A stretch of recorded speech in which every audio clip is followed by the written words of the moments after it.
ભગવાન શ્રી ગણેશનો ફેસ્ટિવલ ચાલે છે તો મેં રોડ પર જોયું પેલા ટેમ્પોમાં મૂર્તિઓ લઈ જાય અને પેલું ડીજે ચાલુ થાય ને આમ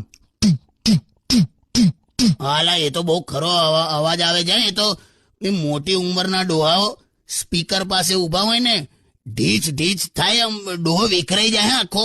અને આ ઢીમચક વાળો અવાજ તો એટલો ખતરનાક છે ને છાતીની આરપાર જતો રહે છે. સાચી વાત છે. પણ કાકા ડીજેમાં પેલા દેવા શ્રી ગણેશ એ વાગ્યા પછી તરત જ ચીકની ચમેલી વાગે છે યાર. તે હવે એ તો એક જ પિક્ચર નું છે ને.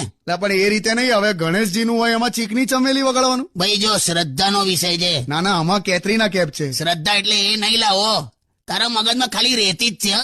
શ્રદ્ધા એટલે પેલી આસ્થા એમ. શ્રદ્ધા, આસ્થા અને ઉત્સાહ હોય ને એ વિષય પર બહુ બોલવાનું નહીં. સારું તો કાકા એ કહો કે આ આટલી બધી ભીડ થઈ જાય છે, ટ્રાફિક જામ થઈ જાય છે, ચક્કા જામ પબ્લિક, આટલી બધી પબ્લિક ને ખસાડવા શું કરવાનું? સિમ્પલ જેલા, ખાલી છે ને ડોનેશન ઉઘરાવવાનું ચાલુ કરી દેવાનું. એટલે ફંડ ફાળો ઉઘરાઈએ ને બસ એ લોકો પાસેથી 20, 50, 100 માગી જો.